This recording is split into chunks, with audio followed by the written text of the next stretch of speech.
Vinod sir, അറബിക്കടൽ തീരത്ത് പുതിയൊരു തുറമുഖം ആരംഭിക്കാനുള്ള പദ്ധതിയിലാണ് പാകിസ്ഥാൻ എന്നറിയുന്നു. പക്ഷേ പാകിസ്ഥാന്റെ ഈ പുതിയ തുറമുഖം എന്ന ആശയത്തോട് ട്രംപ് മുഖം തിരിക്കുന്നു എന്നൊരു വാർത്ത കാണാനിടയുണ്ടായി. എവിടെയാണ് അല്ലെങ്കിൽ ഏത് രീതിയിലാണ് പാകിസ്ഥാൻ ഒരു പുതിയ തുറമുഖത്തിന് പദ്ധതിയിടുന്നത്? ഒരുപക്ഷെ എന്തുകൊണ്ടായിരിക്കാം ട്രംപ് ഇതിലൊരു വിമുഖത കാണിക്കുന്നത്? കേൾക്കുന്ന വാർത്തകളിൽ എത്രത്തോളം യാഥാർത്ഥ്യമുണ്ട്? വിനോദ് സാറിന്റെ ഒരു വിലയിരുത്തൽ. നീതു, ഇതൊരു അർത്ഥസത്യമാണ് എന്നാണ് ഞാൻ മനസ്സിലാക്കുന്നത്. ഇത് ഫിനാൻഷ്യൽ ടൈംസിൽ 2025 ഒക്ടോബർ 4 റിപ്പോർട്ട് ചെയ്തിട്ടുള്ളതാണ്. അതായത് ഈ പാകിസ്ഥാൻ സൈന്യാധിപനായിട്ടുള്ള ഫീൽഡ് മാർഷൽ അസിം മുനീറിന്റെ ചില ഉപദേഷ്ടാക്കൾ ഇവരുടെ ഒരു US സന്ദർശനം ഉണ്ടായിരുന്നല്ലോ. അതിന് തൊട്ട് മുന്നേ ആയിട്ട് US ഉദ്യോഗസ്ഥരോടാണ് ഈ പുതിയ തുറമുഖ പദ്ധതി അവതരിപ്പിച്ചതെന്നാണ് ഫിനാൻഷ്യൽ ടൈംസ് റിപ്പോർട്ട് ചെയ്യുന്നത്. എന്താണെന്ന് പറഞ്ഞാൽ ഈ ബലൂചിസ്ഥാൻ സംസ്ഥാനത്ത് ഈ പാസ്നി എന്ന നഗരത്തിൽ ഈ ഒരു 1.2 ബില്യൺ അമേരിക്കൻ ഡോളർ, അതായത് ഏകദേശം നമ്മുടെ ഒരു 10,000 കോടി രൂപയുടെ ചെലവിൽ ഒരു ആഴക്കടൽ തുറമുഖം, ഡീപ് സീ പോർട്ട് എന്ന് പറയുന്നത് അമേരിക്കയുടെ സഹകരണത്തോടുകൂടി സ്ഥാപിക്കണമെന്നുള്ളതാണ് ഈ പ്രപ്പോസൽ. ഇത് ഉദ്യോഗസ്ഥ തലത്തിലാണ്. ഞാൻ നേരത്തെ പറഞ്ഞ പോലെ അസിം മുനീറിന്റെ ഉദ്യോഗസ്ഥര് ഈ അമേരിക്കയിലുള്ള സമാന ഉദ്യോഗസ്ഥർക്കാണ് ഈ പ്രപ്പോസൽ നടത്തിയത്. എനിക്ക് തോന്നുന്നു ഇവര് ഈ അസിം മുനീറും പാകിസ്ഥാൻ പ്രധാനമന്ത്രിയും ട്രംപിനെ കാണാൻ പോകുമ്പോൾ ഒരുപക്ഷെ ഇവങ്ങനെ ഒരു സംസാരം ഉണ്ടാകുന്നതിന്റെ മുന്നൊരുക്കങ്ങളായിട്ടാണ് ഇവർ ആദ്യം ചെയ്തത്. പക്ഷേ അതേക്കുറിച്ച് ഞാൻ പറയാം. അതായത് എന്താണ് ഇതിന്റെ ഉദ്ദേശം എന്ന് പറഞ്ഞാൽ, നമുക്കും അറിയാം, അമേരിക്കയിൽ ഇവരൊരു ബോക്സുമായിട്ടാണ് പോയത്. റെയർ എർത്ത് മിനറൽസിന്റെ, മെറ്റൽസിന്റെ ഒരു ബോക്സ് തുറന്നു കാണിച്ച സെയിൽസ്മാൻ നിൽക്കുന്നത് പോലുള്ള ഒരു പ്രകടനമാണ് അസിം മുനീർ കാണിച്ചത്. ഈ സെയിൽസ്മാൻ എന്നുള്ളത് ഞാൻ പറഞ്ഞതല്ല, പാകിസ്ഥാൻ പാർലമെന്റിൽ അയാളെ അധിക്ഷേപിച്ചുകൊണ്ട് ഇത് വല്ല കാര്യം ഉണ്ടായിരുന്ന ഇങ്ങനെ ഒരു സെയിൽസ്മാനെ പോലെ ചെന്ന് അമേരിക്കൻ പ്രസിഡന്റിന്റെ മുന്നിൽ നിൽക്കാൻ ആരോട് ചോദിച്ചിട്ടാണ് ഇങ്ങനെ പോയെന്ന് പാകിസ്ഥാൻ പാർലമെന്റിനകത്ത് ചോദിച്ച ചോദ്യമാണ് ഞാൻ പറഞ്ഞത്. എന്തായാലും ഇവരുടെ ഉദ്ദേശം എന്ന് പറഞ്ഞാൽ ഒരു തുറമുഖം കൂടെ അമേരിക്കയുടെ സഹകരണത്തോടെ കെട്ടിപ്പടുത്ത് അവിടെ നിന്ന് ഈ ക്രിട്ടിക്കൽ മിനറൽസ് അമേരിക്കയ്ക്ക് കോപ്പർ, ആന്റിമണി തുടങ്ങിയ മിനറൽസ് എക്സ്പോർട്ട് ചെയ്യുക. ഇതാണ് അവരുടെ ഒരു പ്ലാൻ. ഇതിനകത്ത് 2-3 കളികളുണ്ട്. അതായത് ബലൂചിസ്ഥാനിൽ തന്നെയുള്ള ഗദ്ദാർ തുറമുഖം ഇപ്പൊ ചൈനയാണ് ഉണ്ടാക്കിയത്. അത് ചൈനീസ് നിയന്ത്രണത്തിലാണ്.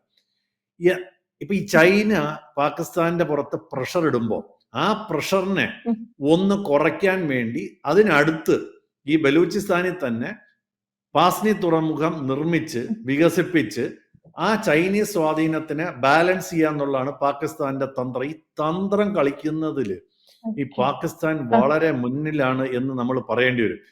പക്ഷെ അതേസമയം പാകിസ്ഥാൻ പറയുന്നുണ്ട് ഇതൊരിക്കലും ഒരു US സൈന്യ കമാൻഡ് ആകാൻ പറ്റില്ല എന്നാണ് വ്യക്തമായി പറഞ്ഞിരിക്കുന്നത്. ഇനി നമ്മൾ നോക്കിയ ഈ ഡീപ് സീ പോർട്ടിന്റെ റെലവൻസ് എന്താണ്? വലിയ കപ്പലുകൾക്കും കണ്ടെയ്നർ ഷിപ്പുകൾക്കും പ്രവേശിക്കാൻ പറ്റുന്ന ഒരു സ്ഥലം.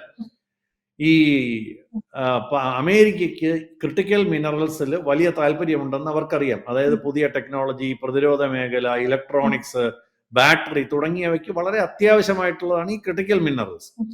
പക്ഷേ ഏറ്റവും വലിയ മറ്റൊരു കാര്യമെന്ന് പറഞ്ഞാൽ അമേരിക്ക ഇതിനെ ഔദ്യോഗികമായി ഇതുവരെ അംഗീകരിച്ചതായിട്ടോ തള്ളിയതായിട്ടോ ഒരു റിപ്പോർട്ടുമില്ല. വൈറ്റ് ഹൗസ് ആയിക്കോട്ടെ, അവരുടെ സ്റ്റേറ്റ് ഡിപ്പാർട്ട്മെന്റ് ആയിക്കോട്ടെ, ഇവർ രണ്ടുപേരുമാണ് സാധാരണ വിദേശ രാജ്യങ്ങളുമായിട്ട് സംസാരിക്കുന്നത്. വൈറ്റ് ഹൗസ് എന്ന് പറഞ്ഞാൽ ഈ ട്രംപിന്റെ ഓഫീസ്, അല്ലെങ്കിൽ പിന്നെ യുണൈറ്റഡ് സ്റ്റേറ്റ്സ് ഡിപ്പാർട്ട്മെന്റ് എന്ന് പറയും. ഇവരുടെ സൈഡിൽ നിന്നും രണ്ടുപേരുടെ സൈഡിൽ നിന്നും ഇതിനുവേണ്ടി യാതൊരു പ്രതികരണം ഉണ്ടായിട്ടില്ല. അതുകൊണ്ട് തള്ളിയെന്നുള്ളത് തെറ്റായ വാർത്തയാണെന്നാണ് ഞാൻ മനസ്സിലാക്കുന്നത്. അവരതിനെപ്പറ്റി യെസ് എന്ന് പറഞ്ഞിട്ടില്ല, നോയും പറഞ്ഞിട്ടില്ല. പിന്നെ മാത്രമല്ല, ഒരു മുതിർന്ന ട്രംപിന്റെ ഉദ്യോഗസ്ഥൻ പറഞ്ഞത് ഈ പ്രസിഡന്റായ ഡൊണാൾഡ് ട്രംപ് ഒരിക്കലും പാകിസ്ഥാൻ പ്രധാനമന്ത്രി ഷഹബാസ് ഷെരീഫുമായിട്ട് സംസാരിക്കുന്ന മീറ്റിംഗിൽ ഈ വിഷയം ഉയർന്നു വന്നിട്ടില്ല. അപ്പൊ അതുകൊണ്ട് ഒരു പരിശോധിക്കപ്പെടുന്ന ഒരു സാഹചര്യമാണ്, അല്ലെങ്കിൽ സാധ്യതാപരമായ ഒരു നിർദ്ദേശമായിട്ടാണ് അവരിതിനെ കണക്കാക്കുന്നത്. നമ്മൾ കൂടുതൽ ഇപ്പൊ പാകിസ്ഥാനും അമേരിക്കയും തമ്മിൽ ഇത്തരം ഒരു ബന്ധം ഉണ്ടാക്കിയ നമുക്കെന്ത് ഛേദം അല്ലെങ്കിൽ ഗുണം എന്നുള്ളത് നമ്മുടെയാണ് നമ്മൾ പരിശോധിക്കേണ്ട പ്രധാനപ്പെട്ട കാരണം. ഇതിനകത്ത് ഇങ്ങനെ ഒരു പോർട്ട് വരികയാണെങ്കിൽ ധാരാളം സുരക്ഷ അല്ലെങ്കിൽ സ്ട്രാറ്റജിക് പ്രതിഫലനങ്ങൾ ഇന്ത്യക്ക് ഉണ്ടാക്കാൻ പോകുന്ന ഒന്നാണ് ഇത്. കാര്യം എന്ന് പറഞ്ഞാൽ ഈ അറേബ്യൻ കടൽ എന്ന് പറയുന്നത്, അതായത് അറേബ്യൻ സീ, എന്ന് പറയുന്നത് നമ്മുടെ ഇന്ത്യയുടെ വ്യാപാര സുരക്ഷാ താല്പര്യങ്ങൾക്ക് വളരെ പ്രധാനപ്പെട്ട ഒരു മാർഗമാണ്, ഏരിയയാണ്. ഈ പാസ്നിയിൽ US പിന്തുണയുള്ള ഒരു തുറമുഖം വന്നാൽ ഇന്ത്യൻ കടൽപാതകളിൽ അത് വലിയ സമ്മർദ്ദം ഉണ്ടാക്കാനുള്ള ഒരു സാധ്യത നമ്മൾ മുന്നിൽ കാണണം. ഒന്നാമത് ഈ ഗദ്ദാർ തുറമുഖം ചൈനയുടെ ആ സ്ട്രിങ് ഓഫ് പേൾസ് എന്ന് പറയും. സ്ട്രിങ് ഓഫ് പേൾസ് എന്ന് പറഞ്ഞാൽ ചൈനയുടെ ഒരു ഇന്ത്യയെ വലയം ചെയ്യുന്ന ഇന്ത്യൻ മഹാസമുദ്രത്തിൽ ചൈന സ്ഥാപിക്കുന്ന വിവിധങ്ങളെ, ചൈന മുതൽ ഇങ്ങ് ആഫ്രിക്ക വരെയുള്ള ഭാഗത്ത് ചൈനീസ് സ്വാധീനം ഉറപ്പിക്കാൻ വേണ്ടി ചൈനയുടെ ഒരു സ്വപ്ന പദ്ധതിയായിട്ടാണ് അമേരിക്കയാണ് ആ പേരിട്ട് വിളിച്ചത്, സ്ട്രിങ് ഓഫ് പേൾസ്. അത് ശരിക്കും പറഞ്ഞാൽ ഇന്ത്യയെ ചുറ്റിയാണ് വരിക. അപ്പൊ അതുകൊണ്ട് ഈ ഗദ്ദാർ തുറമുഖം എന്ന് പറയുന്നത് ഓൾറെഡി, അതായത് ഈ ബലൂചിസ്ഥാനിലുള്ള പാകിസ്ഥാനിലെ ഗദ്ദാർ തുറമുഖം എന്ന് പറയുന്നത് ചൈനയുടെ ആ പദ്ധതിയുടെ ഭാഗമാണ്. ഇനിയിപ്പോ US പങ്കാളിത്തം വരികയാണെങ്കിൽ ചൈന US മത്സരം നമ്മുടെ ഈ ഇന്ത്യയുടെ വടക്ക് പടിഞ്ഞാറൻ കടൽ മേഖലയിൽ ശക്തമാകും എന്നുള്ളത് ഒരു സത്യമാണ്. ഇത് നമ്മൾ കാണാതിരുന്നൂടാ. ഇനി എന്താണ് ഇതിന്റെ സാമ്പത്തിക വ്യാപാര പ്രതിഫലനങ്ങൾ എന്ന് ചോദിച്ചാൽ അതും നമ്മളൊന്ന് പരിശോധിക്കണം. ഈ ക്രിട്ടിക്കൽ മിനറൽസ് കയറ്റുമതി വഴിയായി പുതിയ വ്യാപാര പാതകൾ പാകിസ്ഥാൻ തുറക്കാനുള്ള സാധ്യതയുണ്ട്. ഇത്തരമൊരു പോർട്ട് വന്ന നമ്മൾ മനസ്സിലാക്കുന്ന മറ്റൊരു പ്രധാനപ്പെട്ട കാര്യം, ഈ ഗദ്ദാർ തുറമുഖത്ത് ഒരു വർഷത്തിൽ ഏകദേശം 30-35 കപ്പലൊക്കെ ഉള്ളൂ വരുന്നത്. അത് അത്ര ഒരു നല്ല കണ്ടീഷനിലല്ല, പല പല കാരണങ്ങളുണ്ട്. അതേസമയം ഇന്ത്യക്ക് ഇറാനിൽ ഒരു ചബഹാർ തുറമുഖം എന്ന് പറഞ്ഞൊരു സാധനമുണ്ട്. അതായത് ഇന്ത്യ ഇപ്പൊ ചൈന ഗ്വാദർ നിർമ്മിച്ച് ഉപയോഗിക്കുന്നത് പോലെ ഇന്ത്യ ഇറാനിൽ നിർമ്മിച്ച ചബഹാർ തുറമുഖം എന്ന് പറഞ്ഞതുണ്ട്. അതുപോലെ തന്നെ ഇന്ത്യയുടെ നമ്മുടെ international north south transport corridor എന്ന് പറയുന്ന ഒരു സാധനമുണ്ട്, INSTC. ഇത് രണ്ടും ഇന്ത്യക്ക് വളരെ പ്രധാനപ്പെട്ട കാര്യങ്ങളാണ്. അപ്പൊ ഇതുപോലുള്ള പദ്ധതികളുമായി ഒരു മത്സരം ഉണ്ടാവും. ഓൾറെഡി തന്നെ ഇറാനിലെ ചബഹാർ തുറമുഖത്ത് ഒരു പ്രശ്നം, ഒരു ഉപരോധത്തിന്റെ ലക്ഷണങ്ങൾ മണക്കുന്നുണ്ട്. ഓൾറെഡി അത് ഇറാനെതിരായിട്ടുള്ള അമേരിക്കൻ ഉപരോധം ഈ ചബഹാർ തുറമുഖത്തെയും ബാധിക്കുമെന്ന് ഇന്ത്യയെ ഏകദേശം സൂചിപ്പിച്ചിട്ടുണ്ട്. ഇന്ത്യയും അമേരിക്കയായിട്ട് അതിനുള്ള ചർച്ചകൾ നടന്നുകൊണ്ടിരിക്കുകയാണ്. ഇനി ഇതിന്റെ അപകട സാധ്യതകളുണ്ട്. ഈ പോർട്ട് തന്നെ കുഴപ്പത്തിലാവും. എന്തുകൊണ്ടെന്ന് വെച്ചാൽ, ഒന്ന്, ഇത് ബലൂചിസ്ഥാനിലാണ്. ചൈന ഈ ഗദ്ദാർ തുറമുഖം അവിടെ ഉണ്ടാക്കിയിട്ട് അത് ഒന്നും നടക്കാതെ പോയത് അവിടുത്തെ തീവ്രവാദ ആക്രമണങ്ങളാണ്, അല്ലെങ്കിൽ അവിടുത്തെ അറ്റാക്കാണ്. ഒന്നാമത് ഈ തുറമുഖത്തോട്ട് റെയിൽ പാത വരണം, റോഡ് മാർഗം സാധനങ്ങൾ എത്തണമല്ലോ. അത് എത്താൻ ഒരിക്കലും ബലൂചിസ്ഥാൻ ലിബറേഷൻ ആർമി സമ്മതിക്കത്തില്ല. ഒന്നാമത് ബലൂചിസ്ഥാനിൽ വലിയ രാഷ്ട്രീയ കലാപമാണ്, അവിടെ വിമോചന പ്രസ്ഥാനങ്ങളുണ്ട്, ധാരാളം സുരക്ഷാ വെല്ലുവിളികളുണ്ട്. അപ്പൊ ഇതൊക്കെ കാരണം അവരുടെ ഇപ്പോ ഉള്ള തുറമുഖം തന്നെ ഒരു വഴിക്ക് നന്നായിട്ട് പോകുന്നില്ല എന്നുള്ളതാണ് സത്യം. രണ്ട്, നമ്മൾ കാണേണ്ട മറ്റൊരു അപകടം, ഇതിനെ അമേരിക്കയുടെ സൈനിക താവളമാക്കാൻ അനുവദിക്കില്ല എന്ന് പറഞ്ഞാൽ പോലും അത് ഭാവിയിൽ ഇത് ഡ്യുവൽ യൂസ്, അല്ലെങ്കിൽ സൈന്യത്തിന് വിട്ടുകൊടുക്കുന്നത്, അത് എങ്ങനെ വരുമെന്ന് പറഞ്ഞു കഴിഞ്ഞാൽ, ഈ വലിയ വിദേശ നിക്ഷേപം പലപ്പോഴും വലിയ സാമ്പത്തിക രാജ്യങ്ങൾ വേറൊരു സ്ഥലത്ത് ചെയ്യുമ്പോൾ, ആഫ്രിക്ക, ഏഷ്യൻ രാജ്യങ്ങളിലൊക്കെ ചെയ്യുമ്പോൾ വലിയ എമൗണ്ട് ആണ് കൊടുക്കുന്നത്. ഈ എമൗണ്ട് അവർക്ക് ഒരിക്കലും തിരിച്ചു കൊടുക്കാൻ പറ്റില്ല. പ്രത്യേകിച്ച് പാകിസ്ഥാനെ പോലെ ഒരു സെറ്റപ്പിന് ഇപ്പോഴത്തെ സാഹചര്യത്തിൽ ഒരിക്കലും ഈ കാശ് തിരിച്ചു കൊടുക്കാൻ പറ്റില്ല. അപ്പൊ ഈ ഡെപ്റ്റ് ട്രാപ്പിൽ പെടും, അല്ലെങ്കിൽ കടത്തിന്റെ കുരുക്കിൽ പെടും. നമ്മൾ സാധാരണ ബാങ്ക് ഒരു വീട് ലോൺ എടുത്തിട്ട്, അല്ലെങ്കിൽ ഒരു സ്ഥാപനത്തിന് വേണ്ടി ലോൺ എടുത്തിട്ട് അവസാനം തിരിച്ചടയ്ക്കാൻ പറ്റാത്ത ഒരു സ്ഥാപനം ബാങ്ക് എടുക്കും, സർഫാസി ആക്ട് പ്രകാരം. ഇത് വളരെ തന്ത്രപരമായി ചെയ്യുന്നതാണ് ചൈന. പല സ്ഥലത്തും കൊണ്ട് വലിയ എമൗണ്ട് മുടക്കുകയും അവസാനം തിരിച്ചടയ്ക്കാൻ പറ്റാതെ വരുമ്പോൾ എന്നാൽ ഞങ്ങൾക്ക് തന്നേരെ എന്ന് പറയും. അങ്ങനെ അവർ ഓൺ ചെയ്യും. ഇങ്ങനെയാണ് ഈ സ്ട്രിങ് ഓഫ് പേൾസ് പല സാധനങ്ങളും വർക്ക് ചെയ്യുന്നത്. ഇതേ തന്ത്രം അമേരിക്കയും പ്രയോഗിക്കാറുണ്ട്. അങ്ങനെ അമേരിക്ക ഇവിടെ വലിയ എമൗണ്ട് കൊണ്ടിറക്കുകയും പാകിസ്ഥാന്റെ ഇന്നത്തെ അവസ്ഥയിൽ തിരിച്ച് പൈസ കൊടുക്കാൻ പറ്റാതിരിക്കുകയും ചെയ്തു. ഇപ്പൊ ഉദാഹരണത്തിന് ഗദ്ദാർ തുറമുഖത്തിൽ അതേ പ്രശ്നമുണ്ട്. അവിടെ ആകെ ഒരു വർഷം 30 കപ്പലുകളെ വരുന്നുള്ളൂ. ഇങ്ങനെ വരുന്നത് ചൈനയ്ക്ക് ആവശ്യമാണ്. കാര്യം എന്ന് പറഞ്ഞാൽ, അങ്ങനെ വന്നില്ലെങ്കിൽ ഈ കുറച്ച് കഴിയുമ്പോൾ ചൈനയുടെ കൈയിരിക്കും, ചൈനയുടെ സൈനിക താവളമായി മാറും.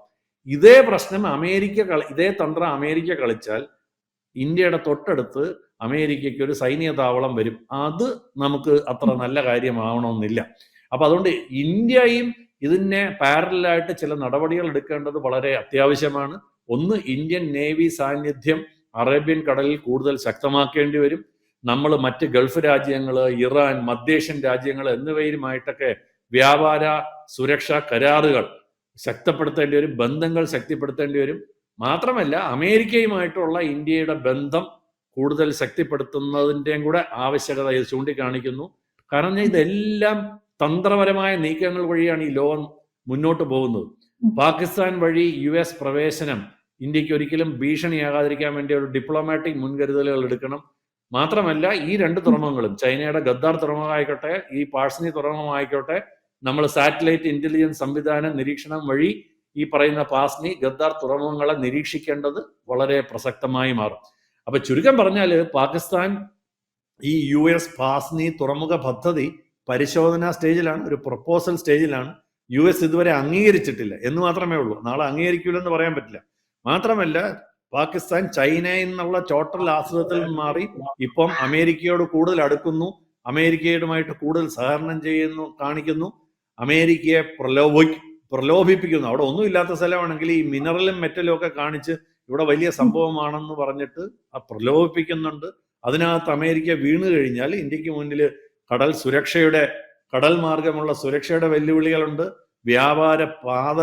നമ്മുടെ കടൽ മാർഗമുള്ള വ്യാപാര പാതകളുടെ സ്ഥിരത, അതിനകത്തൊരു പ്രശ്നം വരാനുള്ള സാധ്യത, അതിനകത്ത് മത്സരം വരാനുള്ള സാധ്യത. അതുതന്നെ ഇന്ത്യയുടെ ചുറ്റുപാടും ചൈനയും അമേരിക്കയും പോലുള്ള അന്തർദേശീയ ശക്തികളുടെ മത്സരം വരുന്നതും നമ്മളെ ഒരു യുദ്ധമൊക്കെ വരികയാണെങ്കിൽ നമ്മളെ അത് ബാധിക്കും.